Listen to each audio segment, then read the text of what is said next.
ഇത് 2 kg വരുന്ന പിസ്ത ഫ്ലേവറിലുള്ള കേക്കാണ്. അപ്പോൾ ഇവർക്ക് വേണ്ടത് ഈ ഒരു ബ്ലൂവും പിന്നെ എന്താണ് സിൽവർ കളറും കൂടി വെച്ചിട്ടുള്ള ഒരു തീമിലുള്ള കളറാണ് വേണ്ടതെന്നാണ് പറഞ്ഞത്.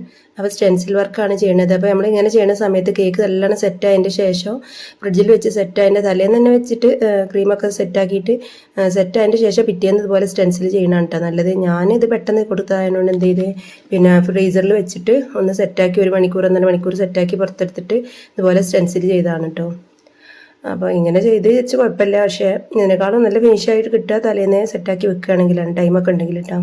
എന്നിട്ട് ഇതുപോലെ ഈ വൈറ്റ് ക്രീം കൊടുത്ത് അവിടെ ഇവിടെയൊക്കെ ആയിട്ട് സിൽവർ കളർ ഡസ്റ്റും കൊടുത്ത് ഇങ്ങനെ ബ്രഷ് വെച്ചിട്ട് ആ ഒരു സിൽവർ കളർ പെയിൻറ്റ് പോലെ കൊടുത്തും ചെയ്തിട്ടോ. പിന്നെ ഇതിൻ്റെ ഫ്ലവറും ഇതൊക്കെ ഞാൻ നേരത്തെ സെറ്റാക്കി വെച്ചിനി. അപ്പോൾ ഫോണ്ടൻറ്റിൽ ഇതുപോലെ ഫ്ലവർ കട്ടർ വെച്ചിട്ട് കട്ട് ചെയ്തതിന് ശേഷം സിൽവർ കളർ ഇവലൊക്കെ നല്ലോണം ബ്രഷ് ചെയ്ത് കൊടുത്ത് പിന്നെ ഓവനിലൊന്ന് ഡ്രൈ ആവാൻ വേണ്ടിയിട്ട് ജസ്റ്റ് ഒന്ന് ചൂടാക്കിയിട്ട് ഓവൻ ഓഫാക്കി വെക്കുക. എന്നിട്ട് അതിൽ വെച്ചിട്ട് ഡ്രൈ ആക്കി എടുത്താണ് കേട്ടത്. അപ്പോൾ അതും വെച്ച് കൊടുത്ത് പിന്നെ അതിൻ്റെ സെൻറ്റർ ഭാഗത്തൊക്കെ ഓരോ വൈറ്റ് ഷുഗർ ബോൾസും കൂടി വെച്ച് കൊടുത്താണ്. അപ്പോൾ ഈ ഒരു ഡിസൈൻ നിങ്ങൾക്ക് ഇഷ്ടമായാൽ ലൈക്ക് ചെയ്യുക. ചാനൽ ഇതുവരെ സബ്സ്ക്രൈബ് ചെയ്യാത്തവർ സബ്സ്ക്രൈബ് ചെയ്യുക കേട്ടോ.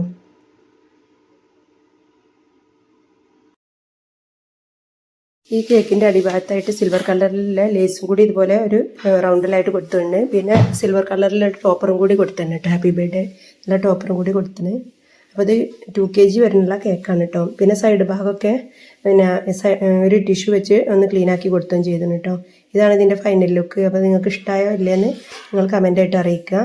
ഇതുപോലുള്ള വീഡിയോസ് നിങ്ങൾക്ക് താല്പര്യം ഉണ്ടെങ്കിൽ ചാനൽ സബ്സ്ക്രൈബ് ചെയ്യാൻ മറക്കരുത്. ഇൻഷാ അല്ലാഹ് പുതിയൊരു വീഡിയോ നമുക്ക് വീണ്ടും കാണാം. Thanks for watching.